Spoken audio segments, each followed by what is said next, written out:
What's up, tribe? How you guys doing? Go ahead and hit that subscribe button, and I hope you like this video. This is the Real Housewives of Potomac, Season 7, Episode 13. So listen, we start this episode off. We have Karen packing for Mexico. We found out that her and Ashley, they planned this birthday trip for Ashley, and she's packing up, talking to Uncle Ben. I'm sorry. Nope. Nope. That's not what I meant. She's talking to her husband. And she says that her, Ashley, and Wendy are going to fly out earlier than the rest of the ladies because her and Ashley are going earlier to get everything in order, and they're going to take Wendy with them since Wendy really ain't getting along with nobody else. And they don't want to make Wendy have to take that plane ride with the crew that she ain't really rocking with like that. Although she's kind of cool with Candace, but, you know, anyway. So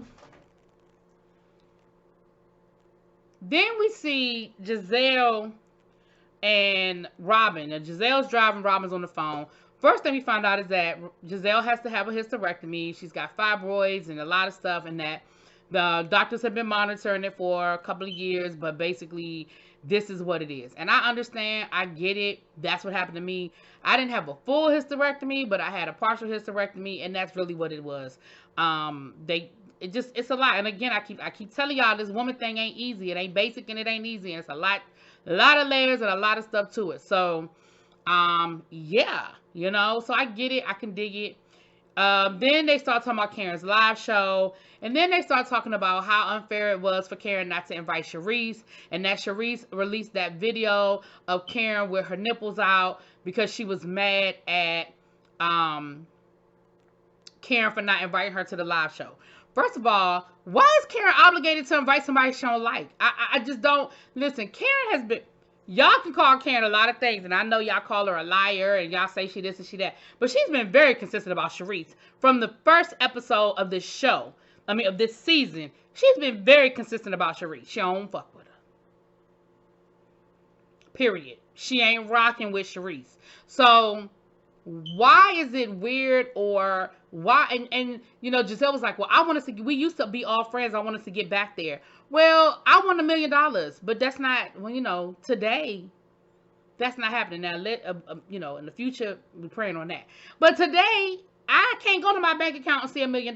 That's not how this works. You might want everybody to be friends again, but guess what? People don't move on your time or move the way you want them to move. The second thing is, again, y'all, we living in a different world, and you got to be careful about the things that you say. You, on camera, basically said that Charisse posted that video because she was mad at Karen. So Charisse posted a video that showed Karen's nipples because she was angry. Now, I'm not going to say the words. I'm going to just say this to y'all. If Charisse had been a man and had posted that video of Karen because she was mad at her, what would we call that? I'm just saying. So, again, y'all need to be careful with the words that y'all use and the way y'all say things, because it could be dangerous. That's it. That's all. That's all I'm going to say. It could be dangerous. Moving forward, yeah, so that's that. So, we're getting ready to go into, we see we see Robin. I'm not spending a whole lot of time on this child. Robin in this wedding. I'm not. You know why I'm not spending a whole lot of time on this? Because the way Robin talking in this scene is like they literally getting ready to get married next week. She was talking about how she not inviting her parents because it's just going to be her and the kids. Because, her and the kids. And her husband. Because she wants to have this intimate, private, small wedding, and her parents are upset. They've always been in their corner. They've always supported them, but they're not inviting them to the wedding. Then we have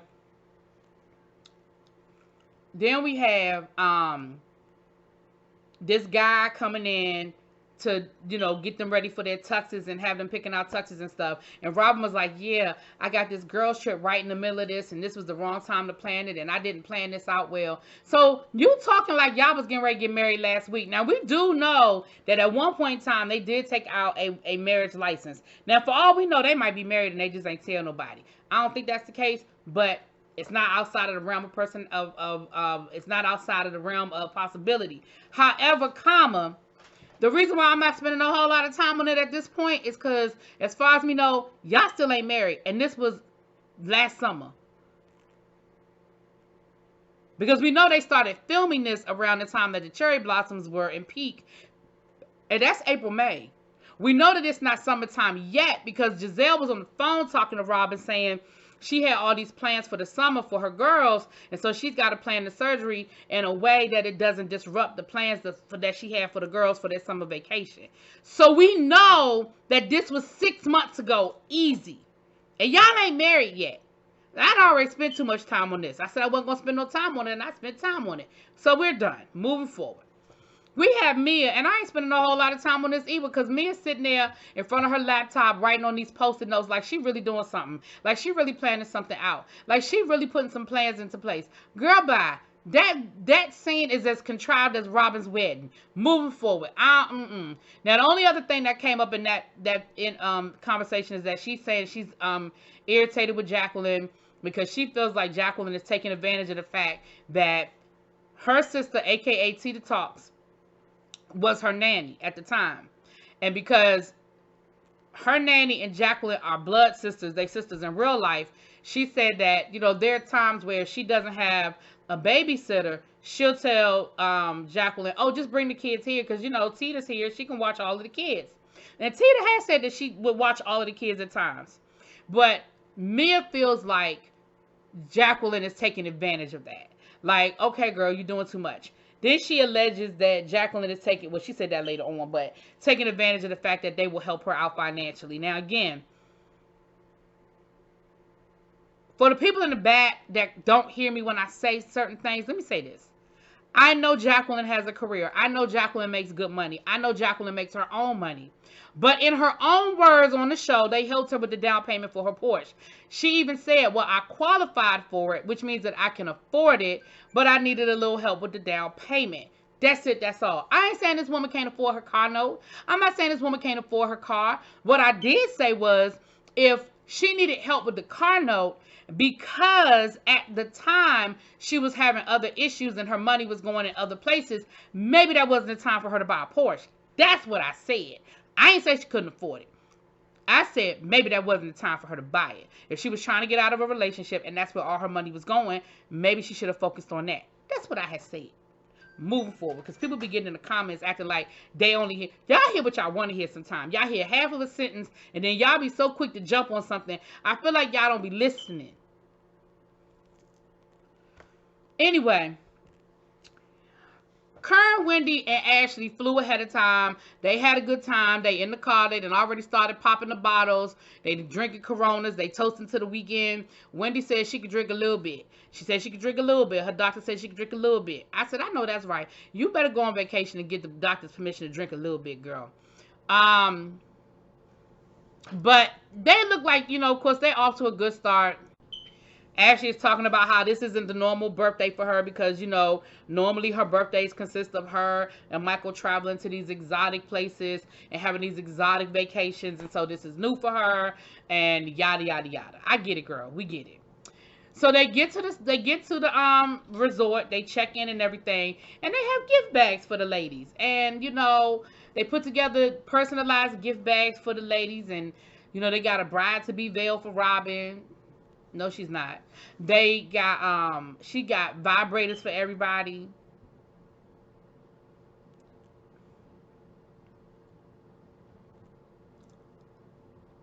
Here's what I'm going to say about that. After 20 years of reality shows, can we stop using sex toys as props? As, oh my gosh, I got a sex toy. Ooh, what? A sex toy? Wait a minute. Like, can we stop? Can we stop? Can we? Anyway. Now, while they doing that at the resort and chilling, The rest of the crew, they land in Mexico, and we find out that they was in first class acting a fool. Mia and Jacqueline on first class arguing about Jacqueline not being a good mother, not putting proper things in place to take care of her children, and they got to arguing in the middle of first class. Now let me say this: I don't care if they was in first class or they was in the back of the plane. That is some inappropriate stuff that y'all in the middle of a daggone plane arguing about y'all personal business. And so when everybody gets off the plane, they are talking about it. Of course, they sit in the middle of they talking like, oh my gosh, like, what were they arguing about? Well, what did you hear? Well, what did you hear? Well, what did they say? And most people feel like these two are best friends. They have argued a million times. They probably get nasty because when sisters fight, it gets down and dirty. But they'll be all right. Like, that's what most people felt like. And honestly, I probably would have felt that way too. Like, you have two best friends. They done got into a real nasty argument. But child, they argue all the time. And at first, that's what Mia was saying. Mia was like, girl, we argue all the time. Like, it is what it is. We'll be fine. But everybody has a breaking point. Everybody has a point when they're done. And I feel like Jacqueline was just done. And when the ladies arrive, Wendy, Ashley, and Karen greet everybody. They immediately go into a little area where Karen has set up a surprise where they sing happy birthday to Ashley, and they have cake and, they cocktails and cake and stuff. Baby, that's where the stuff hits the fan with Mia and Jacqueline. And they get to arguing. And Jacqueline is like, Mia, I'm not doing this with you. I'm not doing this with you. I'm done. And Mia says, well, I'm just saying, keep your legs crossed to marry men. Jacqueline immediately flips out. Well, first of all, Mia talks about something about Jacqueline hitting her. And she said, well, I don't know. You did throw a brick in my face. You tried to kill me. She was like, girl, that was 20 years ago. Mia gonna tell the story about them being in high school and she wouldn't let her copy her math homework. So she threw a brick at her head. Girl, okay. So Jacqueline is upset. I mean, she's crying. Her voice is wavering, and she is really upset. She said, girl, keep your legs closed to marry men. And Jacqueline flips out. Now, she said, I would never sleep with G. Why would you say that? And Charisse made a valid point. Charisse was like, well, she never said that. She just said, keep your legs closed to marry men. She never said, my man. So I don't know if they edited some stuff, because it did look like it was edited, because it did look like Jacqueline went from what to going off. So I don't know if more was said that we just didn't catch, or maybe more was said on the plane or something to that effect. But for her to jump to that conclusion that Mia was talking about G, I'm like, well, where did that come from? Because she never said his name. But baby, she jumped up like she was going to come across that table. They had to separate them. And Candace was like, girl, take your friend outside and talk to her. And she was like, I'm not going out there with her right now. Look at her. She's this and she's that. And I understood where Candace was coming from, because basically Candace was like, girl, y'all are friends. Y'all go talk this shit out. Like, none of us need to get in the middle of it. The two of y'all need to go figure it out. But Mia wouldn't do it. And they were like, well, you know what? We have another surprise, which might be what everybody needs to kind of calm the situation down. So they go out to the beach, child, and they done got a shaman out there.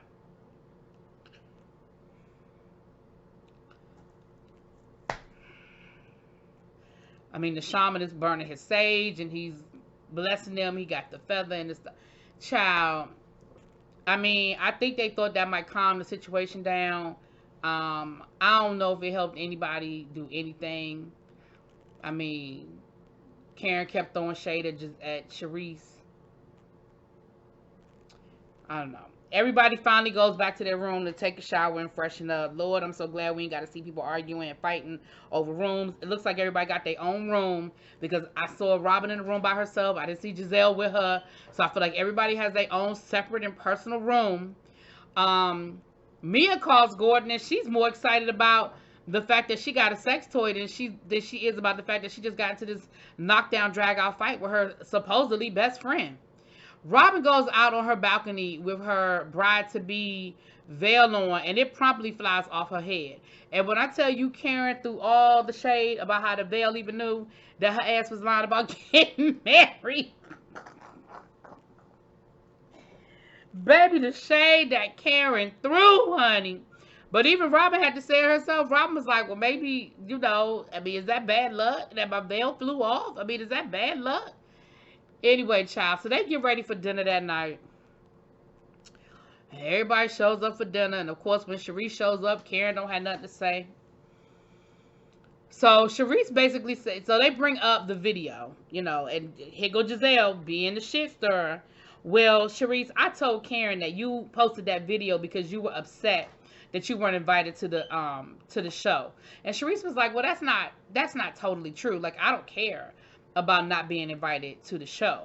But I did post the video because I am a little irritated because I'm tired of Karen not being woman enough to say what it is, what her problem is with me. And Karen was like, first of all, I'm all woman. So me not speaking on why I have a problem with you don't have nothing to do with me being woman enough or not. And so they started talking about, so Charisse was like, well, I went through a divorce and I went through this and you weren't there for me. And Karen was like, girl, what are you talking about? Like, I called you. But that's all I could give you because I was dealing with loss myself. I had lost my mom. So while you were going through your divorce and dealing with what you was dealing with, I was dealing with my own thing. So I gave you what I had to give. I called, I checked on you, I sent my condolences. That's all I had for you. That's all I had for you because I was going through my own thing. Which is understandable. Like, it's very understandable. Then we have this leap by the Grand Dame. Now, y'all always say that I like Karen and I'll be, but this is where, listen, Karen, I can't follow this yellow brick road with you. Charisse was like, well, I lost my father and you weren't there for me. And again, like Karen said, I couldn't, she said, well, I came to your mother's funeral. Like, all you did was send me a text.